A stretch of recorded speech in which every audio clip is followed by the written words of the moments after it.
a group of heroes are summoned from another world, and they are greeted by a princess. They have their powers appraised, and they are all gifted with unique skills, like the holy sword technique, and the ability to use all kinds of magic. We then meet Mukata, and when he gets appraised, he has a strange online grocery skill. Mukata is shocked hearing this, thinking his skill is useless, and wonders if he has anything else, but gets told that that is his only unique skill. He becomes devastated, and wonders why all the others got such overpowered skills. Despite this, he gets told that he will still need to have an audience with the king. The heroes have an audience with the king, and he explains that their kingdom has been getting attacked by the Demon King. He asks for their help, and the three heroes quickly offer themselves to help.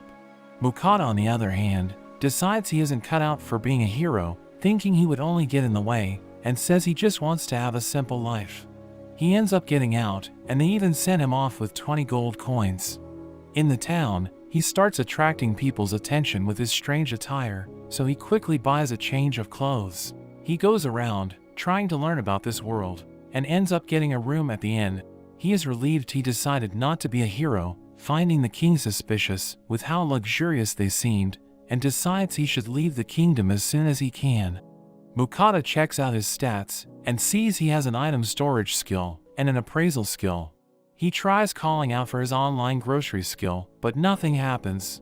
He wonders how his skill works, and he ends up tapping on it, which brings up a page for his online shop. Mukata tries using it, ordering some water and some food. He tries to check out, but it asks for money, and he finds he can deposit his coins into the screen. After confirming his order, a package instantly appears, containing his items, and Mukata is happy that his skill is actually useful. He ends up learning that a gold coin is worth about $100, and the 20 gold he was given would be enough for a family to live for 3 months. The next day, Mukata finds a ride to get out of the kingdom. Along the way, he meets a merchant, and after talking with him, he finds out his item storage skill is actually super rare, with only 1 in 1,000 people having access to the skill. Hearing this, Mukata goes on to ask about the appraisal skill, and the man reveals that that is even rarer, because only heroes summoned from another world can possess the skill. Mukata gets nervous hearing this, and tries not to be suspicious. The man asks him where he is headed, and Mukata tells him he is trying to get to the next kingdom. The man tells him getting out is a smart decision, because the kingdom is headed for destruction, and there are rumors that the borders are about to close. Mukata is shocked to hear this, and in the end, their carriage ends up getting suspended. At the local tavern, Mukata learns that the carriage services were stopped so people can't run away to the neighboring countries. Because if people run away, the kingdom's army would decrease in size. So the men suggest that they should get out while they still can. Mukata wonders how to get out, worrying about the monsters he might encounter. He ends up heading to the Adventurers Guild, and puts in a request for an escort to get out of the kingdom. The clerk tells him that since he is on foot, it would take a number of days, so the cost would be 8 gold. Mukata is alarmed at the price, but seeing he has no other options, he agrees to the price. The clerk calls over an adventurer, and we meet Werner, a C-ranked adventurer. They negotiate the mission, and Mukata offers to provide them with food during their journey, and they come to an agreement. They prepare to set off the next day, and Werner introduces the rest of his party. There's Vincent the swordsman, Rita the scout, Ramon the mage, and Fanka the healer. They head on their way, and soon stop for a break. Mukata goes to prepare some food, pulling a stove out of his storage. Vincent is surprised to see the storage skill, and Rita is impressed at his magic stove. We see in a flashback, at a store, the shopkeeper tries to sell him a magic stove for 50 gold, but instead, he was able to find a cheap portable stove from his online shop.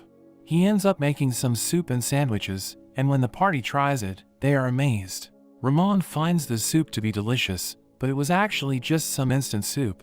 They find the bread is super soft, calling it the best bread they have ever tasted, and are glad they took this mission.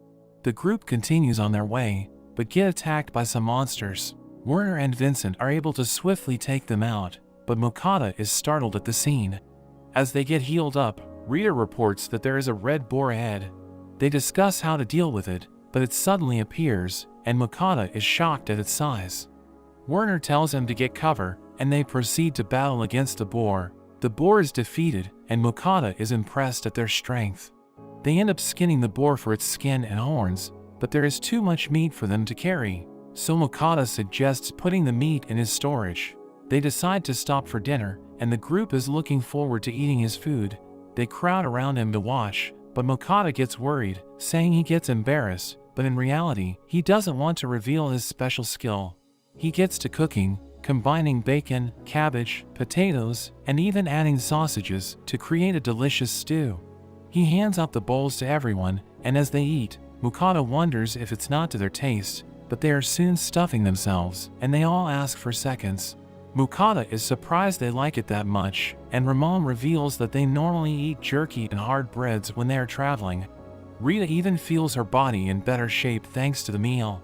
Mokata finds this a bit strange, and decides to use his appraisal skill. He is shocked to see Rita has boosted stats, and when he appraises the food, he sees that it grants a buff. Mokata starts to get worried, thinking if someone were to find out, he could be in danger, so he is determined to keep it a secret. But there is a beast that watches them from the bushes.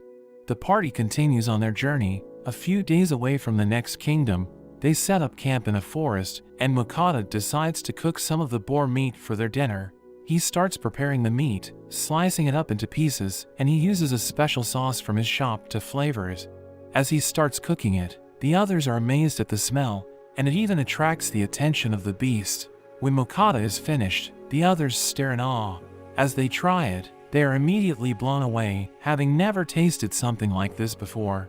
They all praise Mokata, but he just thanks his secret sauce. As Mokata discusses his cooking method, their faces suddenly turn to fear, and the beast has emerged from behind him. They are shocked to see a Fenrir, and it speaks to them, demanding to have some of the meat. Mokata quickly gives it a plate, and it eats it with a single bite. It demands for more, and Mokata asks it to wait while he makes more. The beast agrees, and Mokata quickly prepares more meat. He has a huge plate, but the beast devours it and demands more. Mokata keeps cooking, while the beast keeps eating and demanding for more. After cooking again and again, the beast is eventually satisfied. The beast is impressed Mokata managed to satisfy him and decides to form a familiar contract with him. Mokata thinks it's a bad idea and tries to refuse, but the beast gives him an intense stare, and he just can't refuse. His friends encourage him, and he reluctantly agrees. The beast's head starts to glow, and the two form the contract. With this, the beast tells Mokata that he is now responsible for taking care of him, expecting 3 meals a day, and Mokata is left shocked at what he has gotten himself into.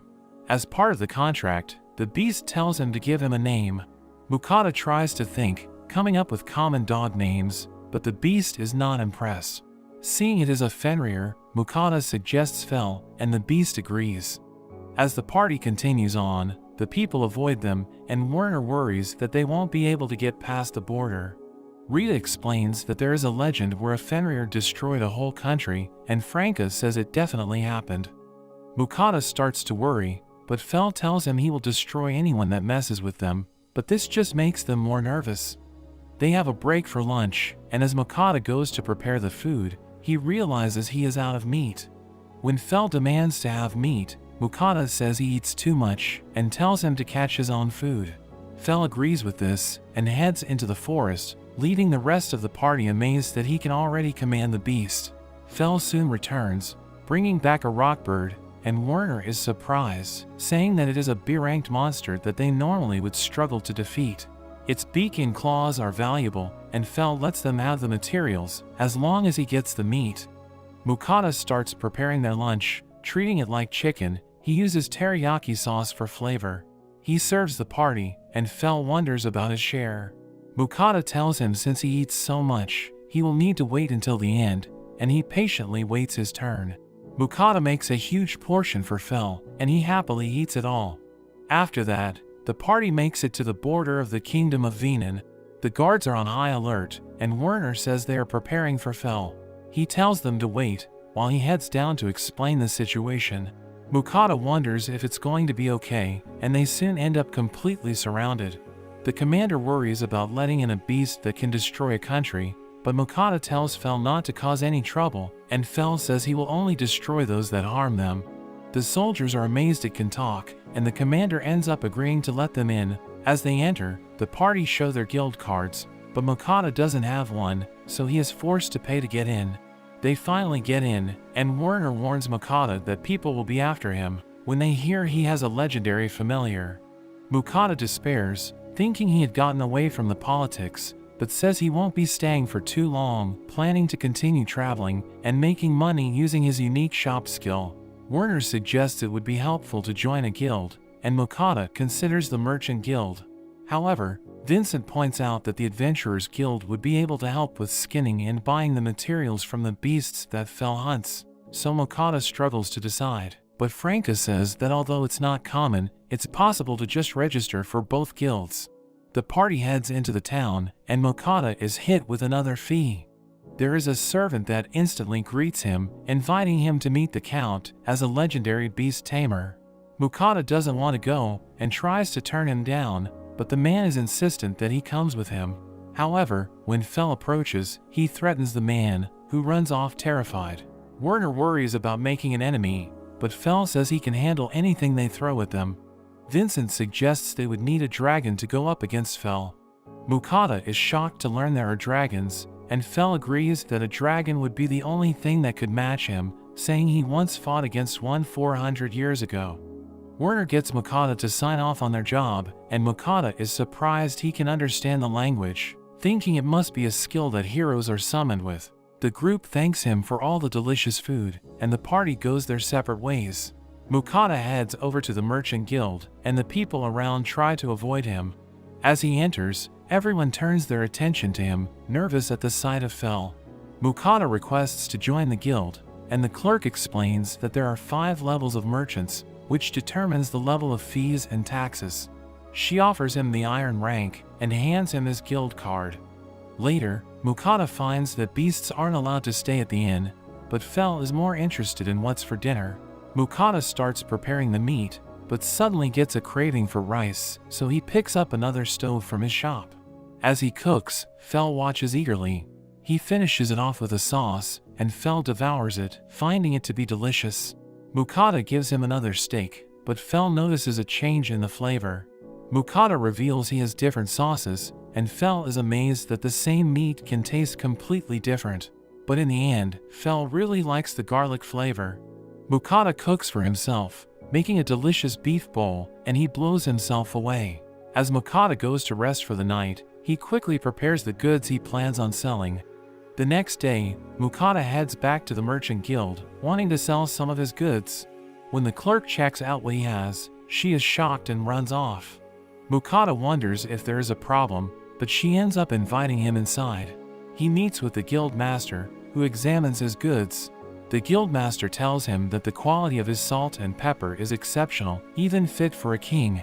He wonders how Mokata came across such product, and it turns out he just bought it from his shop. But Mokata says he came across it during his travels, and the guild master respects his privacy. The guild master offers to buy everything for 14 gold, shocking Mokata because it only cost him 5 copper each. As he considers the exchange rate, the guild master thinks he is reluctant and ends up offering even more money, upping his offer all the way to 17 gold, and Mokata accepts the deal. He can't believe how easy it is to make money, and now he won't need to worry about making money for a while. He heads over to the Adventurers Guild next, and the atmosphere is completely different. He tells the clerk he wants to join, but she is disinterested, and just hands him a form. After he fills it out, she throws him his card, saying he starts at G rank, and he wonders if he could have an explanation about the guild. The girl sighs, and explains that adventurers are ranked from G to S rank. He is able to take missions up to 1 level higher than his rank, and the guild takes no responsibility for any injuries or death. Mokata checks out the job board, and finds an easy herb gathering mission to start with. The next day, Mokata starts getting ready, preparing to set off on his mission, but Fel glares at him, demanding that it's time for breakfast.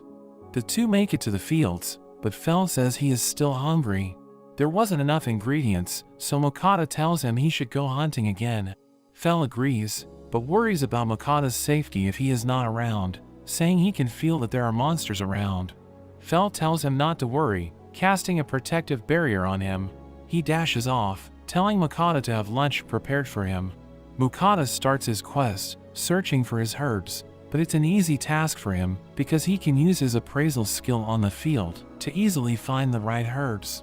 He is able to easily complete the mission, and even wonders if he will get a bigger reward for collecting more than the requested amount. With his mission complete, he decides to start making lunch. Since he is out of meat, he decides to make a cheap meal he can buy from his shop, which turns out to be spaghetti. As he is preparing the meal, Fel returns with a rockbird, saying he enjoyed the teriyaki from the other day. He says he hunted other monsters as well, but couldn't bring them all at once, but Mukata tells him they can pick it up later. Mukata finishes off preparing the spaghetti, but remembers the final ingredient, picking up some Parmesan cheese. Fel finds the spaghetti to be strange, but Mukata explains it is food from his own world. When Fel tries it, he is pleasantly surprised, enjoying it even though there isn't as much meat. Mukata tells him to try out the cheese powder, and Fel is amazed at the richer flavor. Fel ends up making a mess, getting the sauce all over himself, as Mukata laughs at the sight. Mukata is suddenly shocked when he sees the mountain of monsters that Fel hunted. There are all kinds of monsters, and Mukata starts stuffing them into his storage. He wonders if everything is edible when he recognizes an orc, but Fel tells him that orcs are considered delicacies, essentially just treating them as walking pigs. With all the monsters stored up, it's time to head back to the town.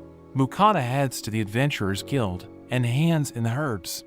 The girl is surprised he has so many, saying he must have gotten lucky, and pays him 9 silver for the herbs. Mukata then asks about selling monsters, surprising the girl, but he points over to Fel, and the girl is stunned to see him. She quickly regains her composure and points him over to the guild butcher. Mukata pulls out an orc, and the man worries about space, so they head out to the back. The butcher tells Mukata he has heard about him from the rumors around town. Mukata pulls out the mountain of monsters, shocking the man with the amount, and that there are also some A-ranked monsters. Mukata asks him to skin all the monsters, saying he will sell all the materials except for the meat. With so many monsters, the butcher tells him to come back the next day. Mukata asks him to skin one of the monsters so they can have something for dinner, so the man prepares one of the orcs for him. Mukata starts preparing dinner, and we learn his storage skill can keep his food from spoiling. He cuts up the orc meat, coating it with flour, and fries it up. He finishes it off with some leftover sauce from that lunch. Fel devours the food, saying that orc meat is much more tender than regular boar meat. Mukata is turned off by the image of the orc, but when he tastes it, he is pleasantly surprised, learning not to judge things before trying them out. The next morning, Mukata heads back to the butcher's. There is a mountain of meat, and the man hands him his gold for all the materials. He is paid 202 gold, and Mukata is shocked at the amount of money. The man tells him he can't be so clueless, teaching him about the value of certain materials, like orc testicles, which are good for strength, and boar tusks that can be used for crafting. The man also hands him some demonic stones that contain magic powers and are dropped from the A-ranked monsters. The man tells him that people around town have been talking about him, debating about whether Fel is really a Fenrir or just a great wolf. As Mukata walks through town, he can hear the people debating. He thinks it's time that they left, and tells Fel they shouldn't stay in the same place for too long. Fel says he doesn't mind, but says he is hungry again after seeing the mountain of meat. The two make their way out of the town, and find a place to set up camp. As Mukata goes to prepare dinner, he decides to treat Fel to a feast since he made him so much money. He pulls up his shop, showing Fel all the meats from his world, and he suddenly thinks it's raining, but it's really just Fel drooling over seeing the options. Mukata orders a bunch of food, and creates a platter of mixed meat from his world. Fel is amazed by the different textures and flavors, having never eaten such foods before. Mukata follows up with the main dish, cooking up some Japanese black wagyu, but Fel is disappointed by its small size. However, when he tastes it, he is instantly blown away, and Mukata tells him it's from a cow that was specially raised. After their feast, Fel is energized, saying he could even beat up a dragon. Mukata gets worried hearing this and uses his appraisal skill on him. He is shocked to see that Fel has a massive boost to all of his stats. With all his energy, Fel decides to go hunting, but Mukata worries about being left alone. Fel casts his barrier on him, and telling him it would be enough to even stop a dragon's breath. Fel runs off, and Mukata is left behind. And trusting in Fel's barrier, he just prepares his bed and goes to sleep. Fel goes on a rampage through the forest, taking out a rock bird with a single slash, using lightning magic to destroy a giant deer. There's a chimera beast that appears, but Fel unleashes a devastating lightning attack against it, causing a huge explosion. In the morning, Mukata can't believe himself when he finds 3 mountains of monsters all around him. Fel agrees that he might have gone a little overboard, but he boasts about taking the chimera with a single attack when he normally would have had trouble against it. Seeing the effects of the black wagyu, Mukata has no choice but to ban it from his menu. As they have a break for lunch, Mukata wonders if Fel uses magic when hunting monsters. Fel reveals he is particularly good with wind magic, having been blessed by the wind goddess. Mukata is amazed to see magic for the first time and wonders if it's possible for him to use magic as well. Fel tells him it should be possible if he has magic power, so he checks his stats and finds that he should be able to use magic. He asks Fel for instruction, but Fel just tells him that he needs to just think about it. Mukata thinks this means imagining it and tries using a fireball, but nothing happens and he becomes embarrassed. Fel shows him how mana flows within his body, and after a while, he manages to shoot a fireball, although it's super weak. Fel comments on his training method, suggesting he should get experience from fighting monsters. Mukata is worried about getting hurt, but Fel gets annoyed and carries him off. They end up finding some goblins, but there is a whole village of them. Mukata worries there are too many, but seeing that he is a coward, Fel howls and draws the attention of all the goblins. They start getting chased, and Fel tells him he now has no choice but to fight. He leaves to find the goblin boss, and Mukata is left alone. Mukata attacks using his fireball, but as he tries to run, he trips over. As a goblin jumps at him, he is actually protected by Fel's barrier. He keeps throwing his fireballs, and eventually throws one that is quite powerful. He collapses after using all his mana, but Fel reappears to finish things up. When he wakes up, he has trauma from the experience, but Fel says he should thank him for helping him use magic, and even sense that he has leveled up. When Mukata checks, he finds he has even gained the fire magic skill. As a congratulations, Fel has brought the Goblin King. Although it's not edible, he brought it back because it contains a magic stone. Seeing as magic stones can be traded for a lot of money, Fel thinks he should be rewarded with another feast, especially wanting the wagyu steak again, but Mukata refuses the request. Mukata is dizzy from the lack of mana, so he decides to just buy some food instead of cooking. It's an assortment of sweet breads, but Fel wants to have meat instead. Mukata insists that he is too exhausted, so Fel settles for the bread.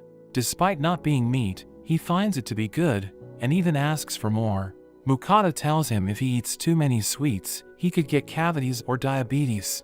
But Fel tells him that is impossible, since he is blessed by the wind goddess. He is immune to any sickness and other ailments. Fel gloats about being blessed, and Mukata thinks it's not fair since he is already so strong. Mukata begs to be blessed as well, and we see that the goddess seems to be watching. There is a commotion at the next town when Mukata approaches with Fel. He quickly shows off his guild card, saying that Fel is his great wolf familiar. When Fel tries to correct them, Mukata goes along with calling him a great wolf so they attract less attention. Fel suddenly talks telepathically to him, annoyed at being called a great wolf. The guard warns him that he will be held responsible for problems that Fel causes. When they get inside the town, Mukata suggests they need to find a map, so they can know where they are going. Mukata visits a tavern. There are a bunch of rowdy adventurers, and Mukata approaches a group to ask questions. He orders a round of drinks for the table, and they happily talk to him. They tell him about the different kingdoms, and when he mentions that he doesn't have a map, the men reveal that they have a map that was passed down by an older adventurer. They show it to him, and say that since they have already memorized it, they offer to sell it to him for 1 gold. Mukata agrees to buying it, and they part ways. After the men have left, the other adventurers laugh at him, revealing that he got scammed. because the map is just a common item that can be bought for 1 silver at the guild. Fel comforts him, saying they will make more money, and Mukata decides to head east, to the country next to the sea, but Fel is more interested in the seafood they'll get to eat. Meanwhile, the wind goddess Nenri watches over Fel, and she is curious about Mukata, who managed to form a contract with him. Seeing all the sweets they are eating, she wishes to have a taste of them for herself, but she knows she can't just intervene in the world. However, the thought of it is just too much, and it drives her mad. The pair go flying through the forest until Fel comes to a stop. Fel finds it strange he is covered in injuries, but Mukata tells him it's because he dashed so quickly through the forest. He wonders if they've arrived at the sea, but Fel tells him he stopped at a lake because he had a craving for fish. Mukata wonders how they can fish without a rod, but Fel uses his lightning magic on the lake, and all the fish float to the surface. Mukata starts collecting the fish, finding some trout, and he wonders if it is the same as fish from Earth. Fel tells him to collect the pink fish, saying that it makes his tongue tingle. Mukata thinks the color is suspicious, and when he appraises it, it turns out to be a poisonous fish. He throws it back, and refuses to cook it, not wanting to mix poison with his cooking, so Fel has no choice but to agree. He starts a fire, and as he buys some other ingredients, Fel keeps pestering him to buy meat, but Mukata keeps turning him down. Mukata starts preparing the fish, thanking a video series he watched about cooking fish. He guts the fish, and cleans it thoroughly. After skewering them, and adding salt, he puts them on the fire to grill. He ends up cooking up a number of fish dishes, and when they taste the food, they are both blown away. Fel devours the food, and Mukata even cracks open a beer to go with the fish. They end up completely stuffed. Mukata becomes startled when he suddenly runs into a blue slime. Fel tells him not to be scared, since it's very weak. Mukata pokes it, feeling that it is kind of like jelly, and the slime high-fives him. He checks out its stats, and it's super weak, having only been born 3 days ago. It bobs up and down, and Mukata wonders if it's hungry, but he is all out of food. The slime ends up eating a bottle, and Fel says that slimes can even eat rocks. It starts eating other trash, but when it grabs the frying pan, Mukata quickly stops it. But in the end, Mukata is happy that it could eat all his trash, and the slime seems happy to be praised. He starts petting it, and Fel tells him it has become his familiar. Mukata is confused because he didn't make a contract. Fel says that just accepting its feelings was enough, and when he checks his status, it has become his familiar. Fel tells him to name it, and Mukata ends up calling it Sui. A few days later, Mukata starts trying to learn earth magic, but he struggles to shoot even a pebble. Fel suggests that he needs some more hands-on experience, but Mukata is still traumatized from being chased by the goblins, and absolutely refuses. Mukata takes a break, and Sui tries to eat his bottle. Mukata notices that he is getting bigger, and is already level 8. He wonders if eating items from the other world will provide benefits, just like the food does. Fel starts getting hungry again, and Mukata makes an orc meat bowl for him, and even makes a bowl for Sui. Mukata enjoys a bowl for himself, but Fel quickly demands for seconds, and even Sui asks for more. After their dinner, Sui helps to clean the dishes, dissolving only the food scraps, and Mukata is thankful for his help. He decides to have dessert, to go with Sui's first meal, and he serves them some dorayaki, which is a pastry with a sweet red bean filling. Sui seems to really enjoy it, and Mukata is glad. In the morning, Fel gets a message from the goddess, and when Mukata wakes up, he shares the message that he received. He tells him that the wind goddess Nenri is willing to bless him, but there are a few conditions. He tells him that he would need to pray, and offer sweets from the other world once a week. Fel goes on to tell him that it would be impossible to give him a full blessing, so he would only get a minor blessing, but it would still be enough to make him immune to all status ailments, and even boost his magic. Mukata thinks it's a great deal, and instantly decides to accept it. He wonders how he can pray and make his offerings, but Fel tells him he can use anything as an altar, even a rock on the ground, as long as his feelings are conveyed. For the first offering, Fel tells him that she wants the dorayaki, as well as some cream and melon breads. Mukata can't believe she is demanding specific items, but ends up preparing them and offering them to the goddess. The items vanish, and he receives the blessing.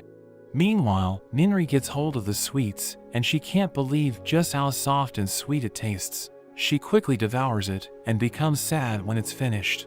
She tries some coffee that Mokata sent, and she finds its bitterness pairs perfectly with the sweets. She reaches for the other sweets, but thinks she should savor them, but in the end she can't control herself, and just devours them both. Back with Mokata's training, he is able to shoot a larger stone, with much more speed and force, thanks to his blessing. Sui has also leveled up to level 13, and Mokata wonders if it will be able to evolve eventually. He keeps practicing, but gets tired when he runs out of mana. He has some chocolate to help him recover, and he even gives some to Sui. He waits for Fel, who seemed to have gone to investigate something, but when he returns, he notices that they were eating without him. Mokata shows him the chocolate he ate to recover, and Fel suddenly claims to be tired from running. Mokata doesn't buy it, but Fel tells him he is tired from carrying him every day, so Mokata has to order some more for him. As he eats it, Mokata gets a message from Ninri. She calls it a divine message, but she just wants some chocolate as well. Mokata mentions how it hasn't been a week since his last offering, but Ninri insists on it. Mokata reluctantly sends her the chocolate, and Fel suddenly decides it's time to go. Mokata asks if they're in a rush, and Fel has a suspicious look on his face, and they end up at the entrance to a dungeon. Mokata is confused why they are there, but Fel tells him that they are there to get experience. Just like when he learned fire magic, he had to fight against goblins. Mokata tries to sneak away, but Fel pulls him back. Looking at the dungeon, Mokata is terrified, wanting to leave. Fel tells him he has already explored the dungeon, and there are only weak monsters inside. But Mokata doesn't believe him. Fel insists on this method, because Mokata's own training hasn't produced much results. He tells him not to worry since he will protect him with his barrier, but tells him that one day he may not be there, so he will need to be able to defend himself.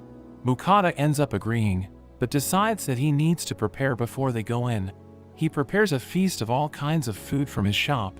Fel is curious what he is doing, and Mokata reveals that food from the other world gives temporary buffs, reminding Fel of how he felt stronger after eating the Wagyu steak. Since he doesn't know which foods boost which stats, he prepares to eat a bit of everything, and then give the leftovers to him and Sui. He starts eating, having a bit of each of the dishes, and Fel can sense that his stats are increasing. He gives Sui some of the food, and he eats the entire plate. Fel wonders if the trash that Sui eats also gives a buff, but Mokata reveals that the trash actually helps Sui level up. Mokata finishes off with some dessert, and he ends up completely stuffed. When he checks his stats, he can see that all his stats have increased by around 20%, and Sui and Fel's stats have also increased around the same amount. Fel suggests they are ready to go, but Mokata is still a little worried. They start to enter, but Mokata makes sure to remind Fel to cast his barrier. They walk slowly, and Fel starts pushing him along. Fel ends up shoving him, and he comes across a slime. He feels bad about attacking a slime, but Sui spits out acid and takes it out. Fel praises his attack, and thinks that Sui could even be unique. More slimes approach, and Mokata uses his stone bullet spell, and Sui takes out the other one. Fel warns him about horned rabbits coming up next, and they soon charge at him, and he panics and swings his sword wildly. As they head deeper, Mokata wonders why they are getting attacked, because normally monsters are too afraid to even approach Fel, but Fel tells him that dungeons are different, and the monsters inside will attack regardless. They come across kobolds on the next level. Mokata uses his stone bullet, and manages to take both of the kobolds out. Mokata gets proud of himself, but Fel says he still has more to learn, and Mokata gets hyped up to get even stronger. They head to the final floor of the dungeon, and Fel mentions there should be about 10 kobolds. But Mokata is shocked to see that there are quite a few more. He wants to give up, but Fel drags him back. Fel tells him that together with Sui, he can take them out. Mokata doesn't believe him, but Sui is pumped. Fel ends up kicking him off, and all the kobolds turn toward him. Mokata is terrified, and the kobolds charge at him, but he is protected by Fel's barrier. Sui attacks using his acid, and Mokata starts attacking with his earth magic. He takes some of them out, but more charge at him, and he starts shooting stones from both hands. Together with Sui, they manage to take out most of the kobolds. The remaining kobolds run, but they get blown away as the Kobold King appears. Mokata is terrified, barely dodging its attack. He runs and shoots his stone bullets, but they seem to just bounce off the king. He rapid fires with both hands, but it has little effect on the beast. Fel mentions that his barrier might not be enough to block the attacks, so he encourages Mukata not to get hit. As the Kobold King prepares its attack, Mukata casts an impressive stone blast that lands on the beast's head. Although injured, the beast gets back up. As Mukata tries to attack, he runs out of mana. The beast swings at him, but his barrier activates. Fel reveals that he lied, saying his barrier would never break to such a weak attack. As the beast struggles with the barrier, Sui comes to the rescue, attacking with his acid and taking out the Kobold King. The beast is reduced to a pile of goop, and Sui starts to glow, but Mukata ends up passing out. Fel carries him out of the dungeon, and Sui worries about him. Fel notices that Sui can suddenly speak.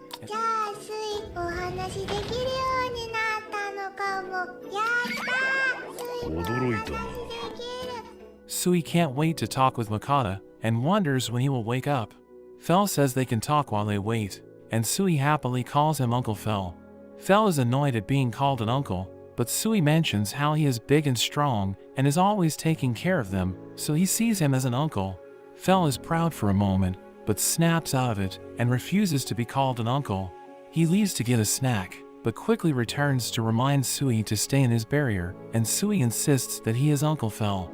When Mukata wakes up, he panics, but soon realizes that he is outside. Sui comforts him, and starts talking to him, and Mukata is shocked to hear him talking. Sui explains that after they beat the king, he started being able to talk. He calls him Master, and Mukata finds him to be even more adorable. He checks on Sui's stats, and sees that he has leveled up, and even gained the acid bullet skill. He checks his own stats, and finds that he gained 4 levels, and now has the earth magic skill. Fel returns, and Mukata wonders where he went. Fel mentions how he was passed out for a while, and he got hungry, so he went to find some food, but says that he prefers his cooking, so he asks for some food as a reward for helping Mukata learn earth magic. Mukata is annoyed that he lied about his barrier breaking, but Fel reasons that it was just to help him. Mukata gives in, and decides to make some food. He prepares some eggs, and some leftover rockbird, combining them together to create a delicious dish. Fel instantly devours it, amazed at the use of eggs, and Sui finds it delicious as well. After their meal, Mukata wonders if Fel has talked with Sui, and Sui mentions how he talked a lot with Uncle Fel when he was asleep.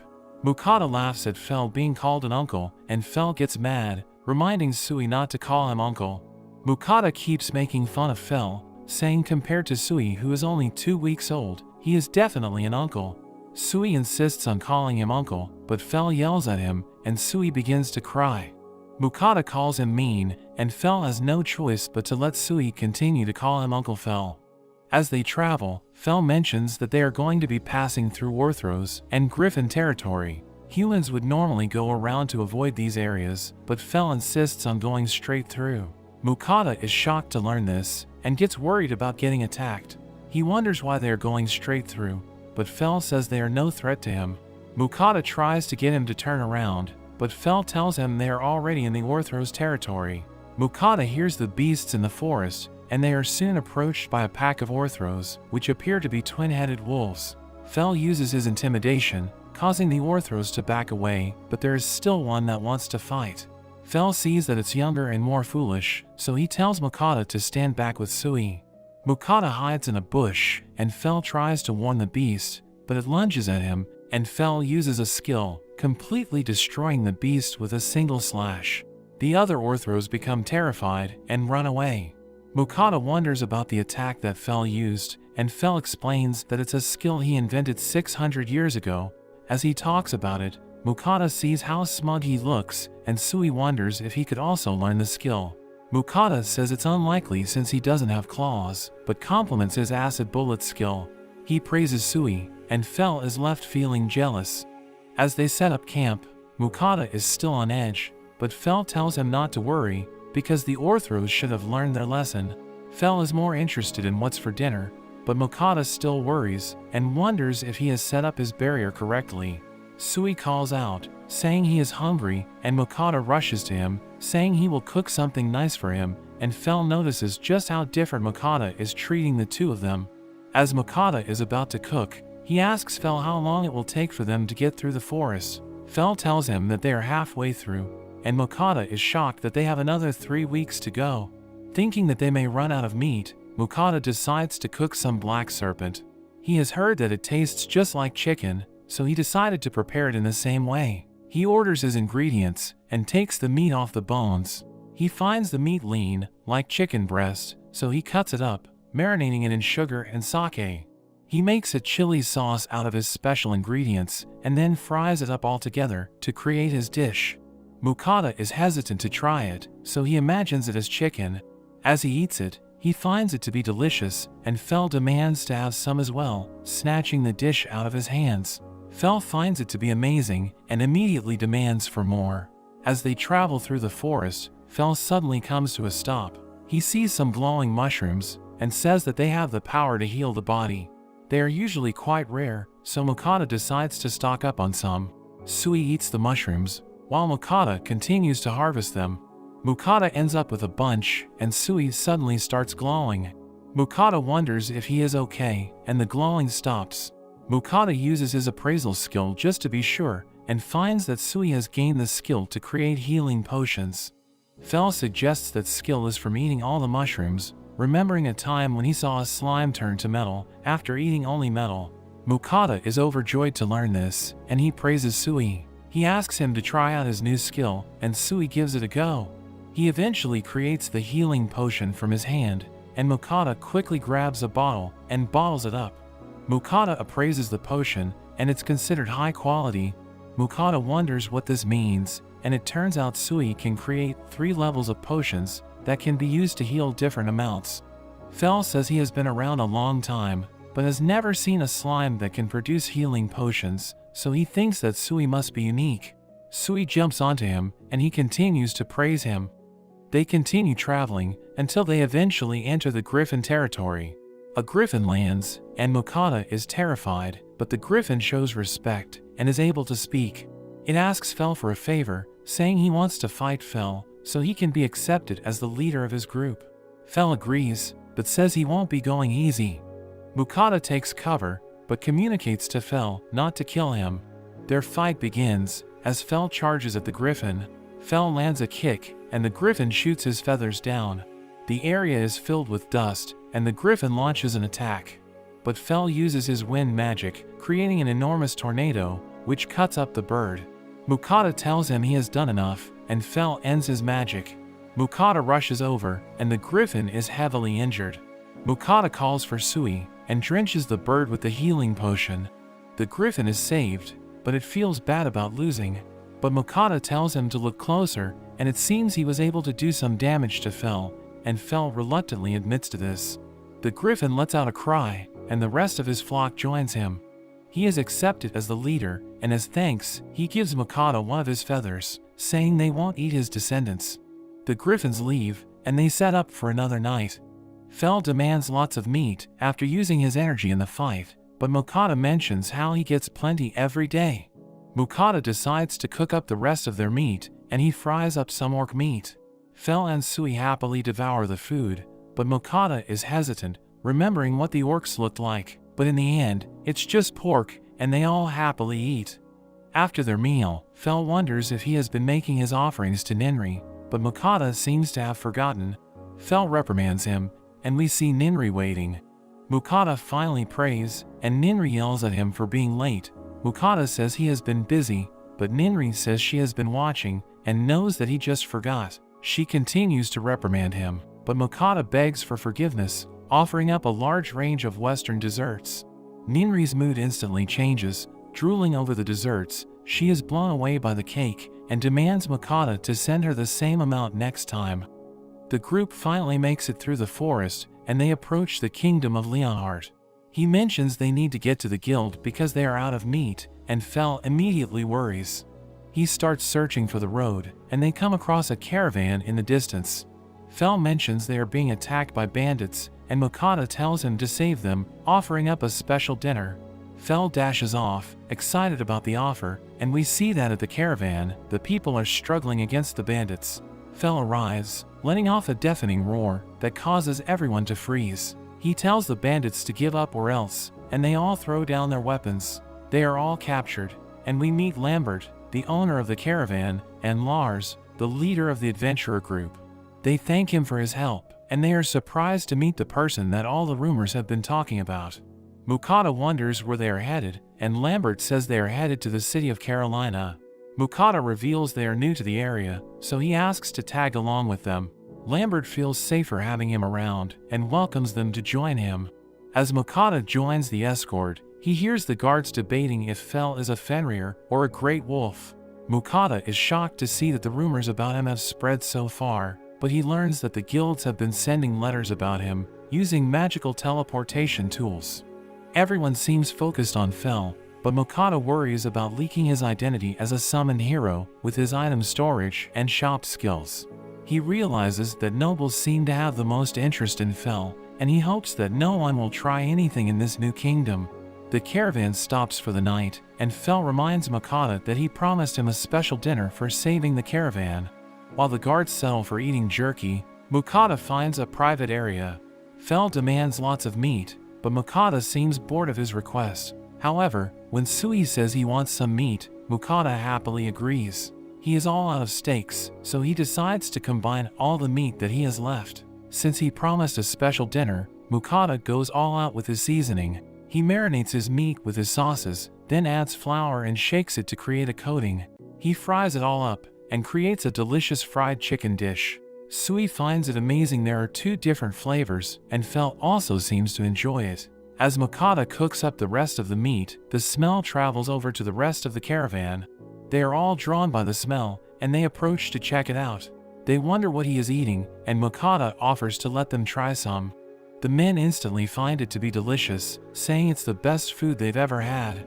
Mukata keeps cooking and serving the food, and by the end, Mukata is exhausted. The guards all thank him for the food, but in the end, he didn't get to have any food himself. The guards tell him to rest while they stand watch at night, but the bandits curse at them. However, Mukata warns them not to try anything funny or else Fel will tear them apart, and the bandits are terrified. After a peaceful night, they make it to Carolina. Lambert explains that it's the 5th largest city in the kingdom, and his family has been leather merchants in the city for generations. The bandits are handed over to the city knights, and Lars is headed to the guild to submit his report. Mukata decides to also head to the guild, and promises to visit Lambert's shop. At the guild, Mukata finds that his card has been unregistered. He didn't complete the minimum number of quests in the last month, so they ended up deactivating his card. Mukata thinks about everything he went through over the last month, but the clerk tells him that people usually try to take as many missions so they can quickly get to F rank, because the time limit is extended to 3 months. Mukata decides to re-register, and mentions that he has gained a second familiar. He shows off Sui, but the girl is not impressed. He gets laughed at by some adventurers, but he tries not to let it bother him. Mukata heads over to the guild butcher, but he runs into Lars and his group. Mukata says he is just trying to sell some of the beasts that Fel caught, and Lars asks to have a look, wanting to see what Fel has caught. Mukata thinks it's okay, but when he shows his haul, the group is shocked, having never even seen some of the monsters. The butcher gets excited to work with such high-class materials, claiming to be the best at dissecting monsters. He skins the red serpent, mentioning how the meat is something commoners would never get to taste. Mukata and Fel imagine how it will taste, and Lars suddenly wonders what kind of meat they had for dinner the previous night. Mukata says it was a bit of everything, mentioning rockbird, giant deer, and orc meat. The group immediately apologizes to him, not realizing that they had such a high-quality meal. But Mukata says that it's fine, since he has so much. Lars says he is well known in the city, and tells him to call if there is anything he needs. At night, Mukata rests at an inn. He thinks he should try to reach F rank, since he needs to maintain access to the butcher. He's not sure about becoming an adventurer, and he suddenly hears Ninri's voice, telling him he has more important things to do.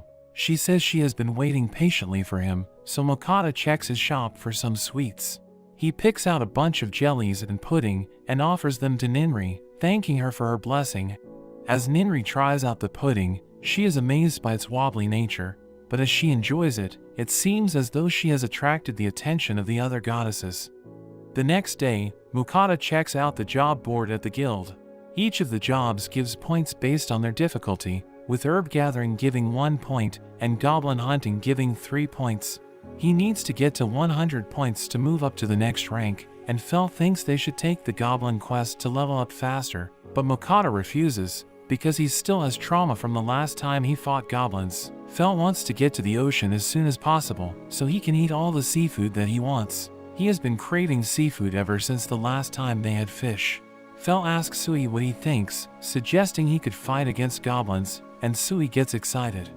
Mukata tries to convince him to choose the safer option of collecting herbs, but Sui says he can already make his own medicine and would rather just fight.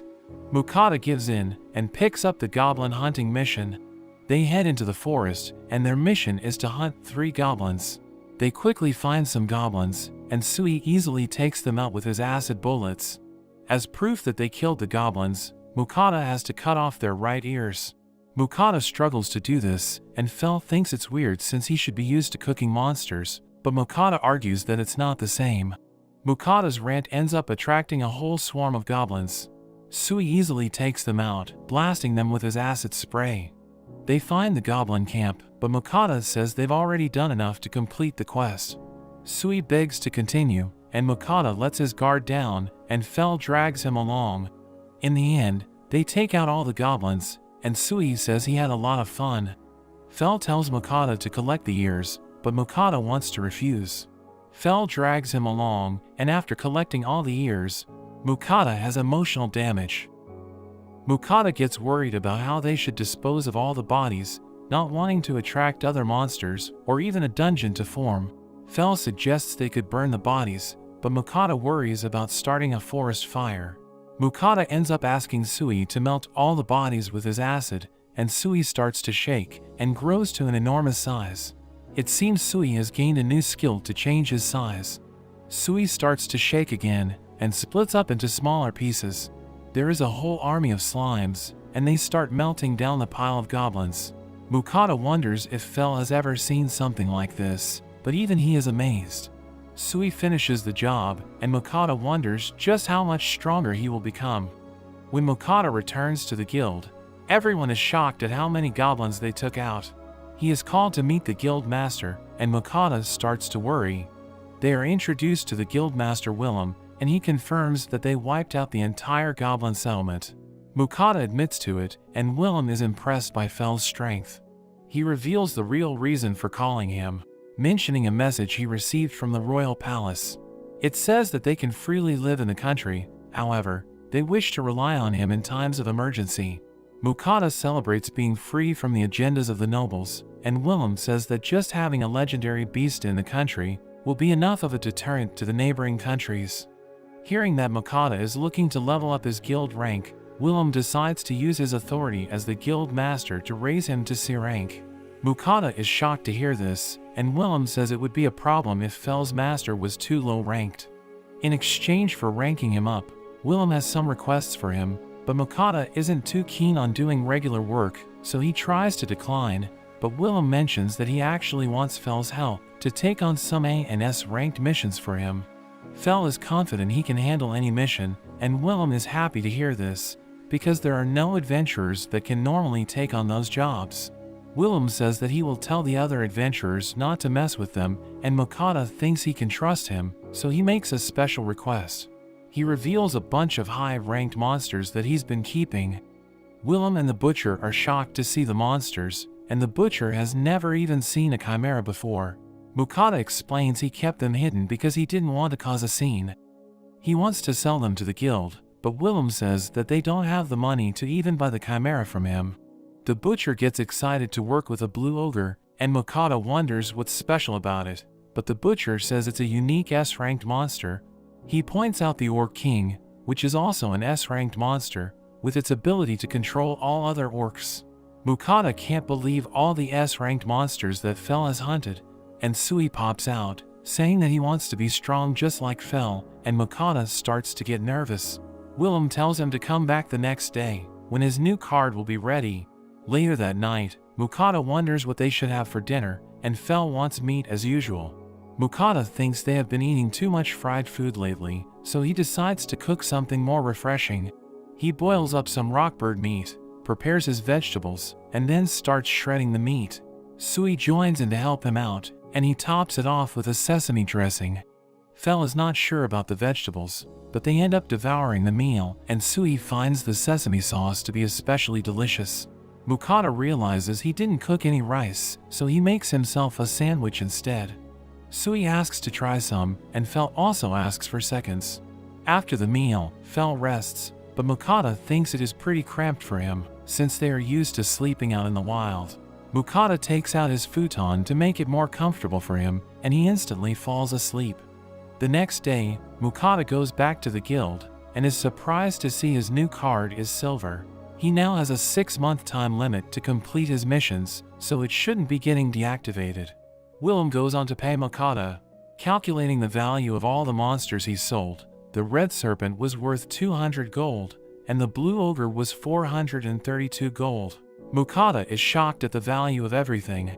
Factoring in the goblin subjugation as well, it comes to a total of over 1900 gold. Mukata is left speechless and starts to worry about people coming after him. Willem reveals the 2 missions that he wants help with. The first is subjugating a group of metal lizards. With their metallic skin, they are practically immune to physical attacks. The second mission is to hunt a herd of bloody horned bulls, which have been causing trouble in a beginner hunting ground. But Fel says they are delicious, thinking of it as beef, and getting excited to eat steak again. As they leave the guild, Mukata thinks they should head off in the morning. Fel wants to go right away, but Mukata says if they did, they would end up arriving at night. But Fel just wants to have steak as soon as possible. Mukata stops by Lambert's store, and he is interested in buying a new bag. Lambert shows him a number of different bags, each made with different materials, but it's going to be for carrying Sui, so he lets Sui pick for himself. Sui picks the one made out of red boar leather, and Mukata goes on to pick out a belt, as well as some new shoes. He considers buying shoes from his shop, but decides it's better not to stand out too much. It comes to a total of 11 gold, but Lambert insists on giving it all to him for free, since Mukata saved his life and served him such a high-quality meal, so Mukata thanks him.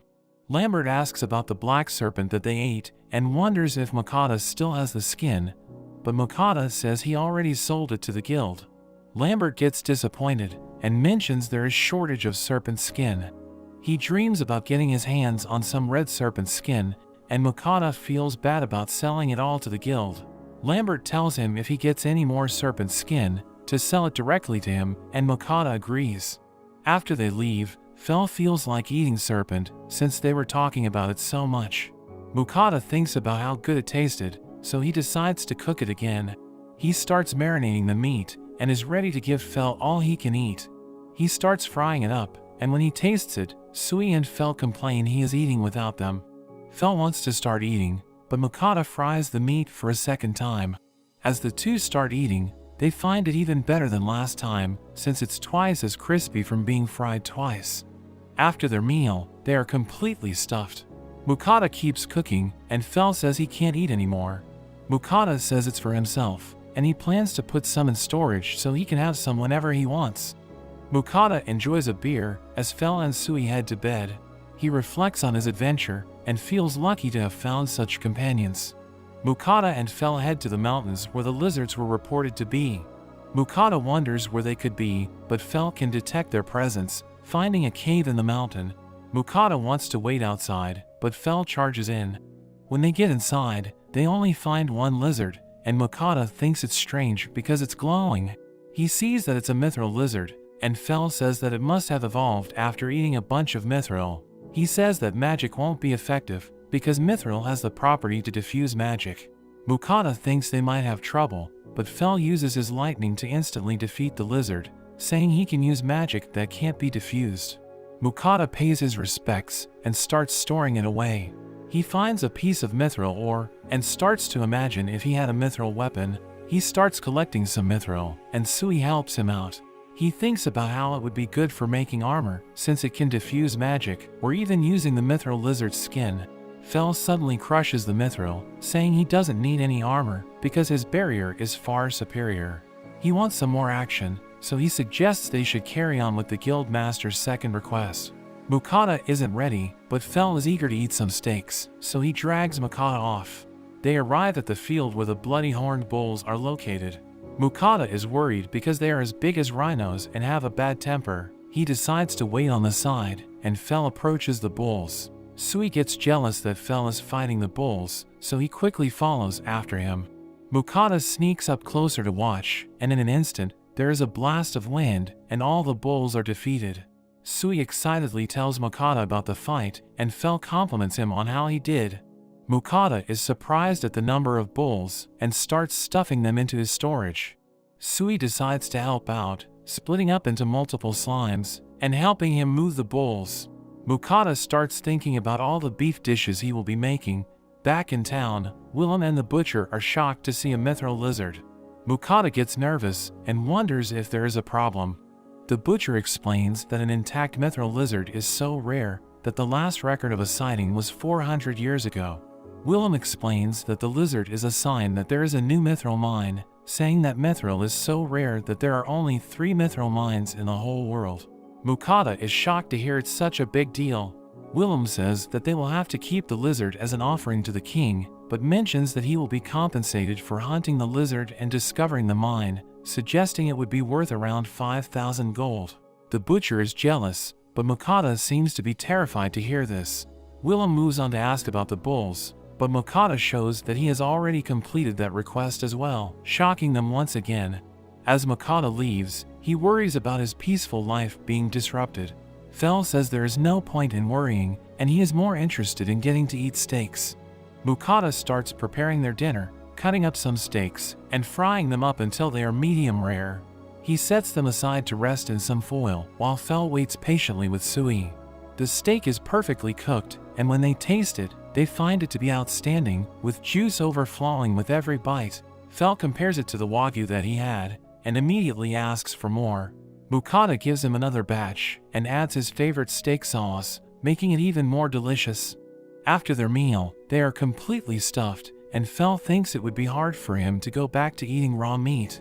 Fel reminds him about his offerings to Ninri, and it seems he has forgotten once again. He quickly goes to prepare her offering, and hears her voice, listing out all the things that she wants him to send. As he sends his offering, he suddenly hears the voices of the other goddesses. They think it's not fair that Ninri is getting all the sweets to herself, but Ninri says it's because she gave him her blessing. The other goddesses offer to bless him as well, so he will send offerings to them, but Ninri tries to object. Mukata says that he already has Ninri's blessing, but they point out that she only gave him a minor blessing, and that he doesn't have any affinity with wind magic. They suggest that with a more compatible blessing, he will get far more benefits. Since he has an affinity for fire and earth, a blessing from the earth goddess Kisha or the fire goddess Agni would be much more suitable. Ninri interrupts, saying that the god of creation is mad at them for giving too many blessings, but the two think it will be fine if they only give him minor blessings as well. Mukata wonders if there has ever been anyone with multiple blessings, but it seems that has never happened before. Mukata tries to use this as a reason to decline, but the two goddesses bless him anyway. The water goddess Ruka feels left out, because Mukata doesn't have any affinity with water, so her blessing would be useless for him, and she cries because she will be the only one who doesn't get an offering from him. The other goddesses start to panic, telling Mukata to do something. Mukata doesn't know what to do, and Sui tries to comfort him. Seeing Sui, Mukata asks Ruka to give her blessing to Sui instead. The goddesses all agree, and Ruka gives her blessing to Sui. Kisha points out that Ruka gave Sui a full blessing, but Ruka says it's okay, since she only gives her blessing out every 100 years, unlike the rest of them, who constantly give their blessing out, making the god of creation mad at them. Now that he is blessed, they demand his offerings, so Mukata sends them an extra large box of desserts, and they are overjoyed. Mukata checks his status, and sees his new blessings. Sui wonders what a blessing does, and Mukata explains it protects him and boosts his power, but Sui doesn't really understand, so Mukata decides to test it out the next day. When Mukata tries out his magic, he finds his power has dramatically increased. Even after using his magic, he doesn't get exhausted like he used to, so he is pleased with the blessings. He tells Sui to try out some water magic to test his blessing, so Sui starts using some water magic, creating a spinning orb of water. Mukata is amazed and wonders how far he can shoot it, so Sui fires it at a tree, which completely knocks it down. Sui also uses water as a blade, easily cutting through the trees. Mukata thinks he is amazing, but warns him not to attack anyone in town. Fel suddenly wants to fight Sui, but Mukata says it's too early, and Fel gets disappointed, thinking he had finally found a worthy opponent. Mukata keeps practicing his magic, trying out his new stone wall spell. Fel leaves to go hunting, and at the end of the day, Mukata is excited to show them how he created a house using his earth magic. They are not particularly impressed, and Fel has returned with a black serpent, since he knows Mukata has a deal with Lambert. Mukata is suspicious of his intentions, but Fel just wants to be rewarded with a special dinner. When they wake up, Fel agrees his hut was pretty comfortable, and he wonders what they will be doing that day, suggesting they could go hunting, but Mukata isn't too keen. He says they should go back to town and deliver the black serpent that Fel caught for Lambert. They head back to the guild, and Mukata visits the butcher. All the bull meat is prepared, and the butcher gives him his payment for the portion he sold. Mukata pulls out the black serpent, and the butcher is surprised he found another one so easily. Mukata asks him to prepare it for him, and Sui appears, asking if it's time for lunch. Mukata gets ready to cook, and Fel asks why he is so enthusiastic. Mukata reveals his new item he bought, a grinder that will let him make minced meat. He starts grinding up the bull meat, and Sui finds it amazing, wanting to try it himself, and he helps grind up the meat. They end up grinding orc meat as well, and they mix the meats together, adding eggs, onions, and forming them into patties. They are also perfect for storing away in his storage. He fries up the patties, adding his special sauce, and Fel can't wait to eat it. After they enjoy their meal, Mukata washes his shirt, but the soap isn't very good. He gets an idea, and thinks he could sell the soap from his shop. He buys a bunch of shampoo and conditioner, transferring it into some bottles, so it's not as suspicious. Sui plays in a tub of water, and Mukata thinks about how he hasn't taken a bath in a long time. He goes to visit Lambert, who is surprised to see the black serpent's skin. Mukata goes on to reveal he is also a merchant, so he wants Lambert to check if his products would be valuable. Lambert checks out the soap, and finds it to be quite fragrant. Mukata explains how it's more effective, and also talks about the shampoo for washing hair, and the conditioner to make hair silky smooth. Mukata gets worried at Lambert's reaction, but Lambert suddenly is in tears thanking him. Since his anniversary is coming up, and his wife is bored of his bags and accessories, he didn't know what to get her, but he thinks that these products would be perfect for her since she loves bathing. Hearing this, Mukata asks if he has a bathtub, and Lambert says he had one custom built for his wife. Mukata is amazed, and imagines finally having a bath. He asks to see the bathtub, and Lambert agrees to show him. Mukata is amazed to see it, and Lambert explains how expensive it was, requiring a magic device to purify the water, and hiring an earth magician to create it. He says it costs over a few hundred gold, so having one as a merchant is proof they are doing well. Mukata is keen on getting one, and Lambert offers to introduce him to the seller, which Mukata is happy to hear. Mukata ends up giving Lambert the products to try, and suggests he should test them out himself before giving anything to his wife, and Lambert agrees, not wanting to test things on his wife. The next day, Mukata visits again, and Lambert is excited to see him. His wife suddenly rushes to meet him, introducing herself as Marie, and wants to know more about the products. After Lambert had a bath, he smelled so good, and his hair became so soft that she instantly noticed. Lambert is disappointed he ruined the anniversary present, but Marie says she also tried the products, with the shampoo cleaning her hair better than anything else, and the conditioner making her hair beautiful and smooth. Mukata thinks they want to buy more, but Lambert asks if he wants to sell them at his store. Mukata is surprised to hear this, since he has a leather shop, but Marie is sure the products will sell, saying it would be a shame for another merchant to sell it, because every woman in the city will want to buy some. She insists that Mukata sell it to them wholesale, and he agrees, since he doesn't have his own shop. Marie is excited to hear this, especially since she can have a personal supply. When Mokata returns, he is exhausted after delivering a bunch of product to the shop. Fel wants to look for a dungeon, but Mokata rejects the idea, saying he is being called by the guild master. As Fel waits outside, Mokata hears some adventurers talking about a stray wyvern and gets worried about how dangerous they are. He goes to see the guild master and is shocked to see a gigantic stack of gold. Willem tells him he is getting 5,800 gold for discovering the mithril mine, and Mokata can only think about buying a bathtub for himself. There is suddenly an emergency as a herd of wyverns is approaching. They are surprised there is a whole herd of them, but it seems because Mokata took out the pack of bulls, which the wyverns would normally hunt, they have now all grouped up. There are a number of injured adventurers, with some suffering from the wyvern's deadly poison. The guild is running out of potions and antidotes, but Mokata takes out his high-grade potions. As Willem uses the potion, the man's wounds are instantly healed, and they are shocked at how it completely healed everything, including the poison.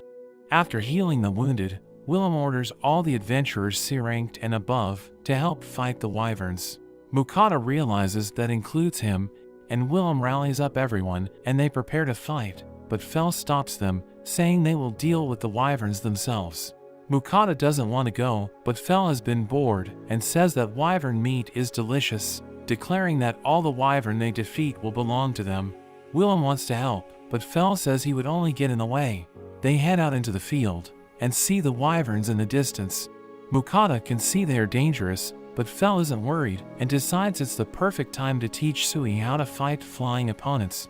Fel and Sui approach, dodging the wyvern's attacks. He tells Sui that headshots are the most effective, but their wings are easier to hit. Sui tries aiming for the head. It misses the head, but it's enough to bring it to the ground, and Fel finishes it off. They start fighting against the wyverns, and Mokata hides away. As he watches them fight, he thinks Sui is becoming more and more like Fel, who always wants to fight. Suddenly, a wyvern approaches him, but he is protected by Fel's barrier. As the wyvern tries to attack again, it is stopped by Sui, who bounces him away, and Fel finishes it off. After defeating all the wyverns, Fel gets a bit hungry, so Mokata prepares to cook. He takes out the patties he prepared, and Fel thinks they are eating the same thing again, but Mokata coats them with egg and bread crumbs. He fries them all up, and with this small change, their meal is completely different. Fel can't believe how different it tastes, finding the added crunch to be delightful. He reports that they wiped them all out successfully. The adventurers are amazed and celebrate, which Mokata finds strange, but Willem mentions that if the adventurers had fought against the wyverns, at least half of them would have died.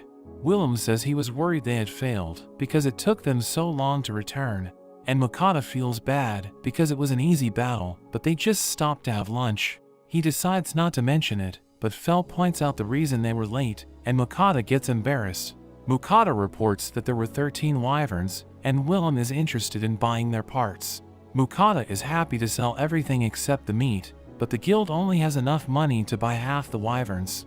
Back at the inn, Mokata suddenly gets a divine message from Agni, telling him to hurry up.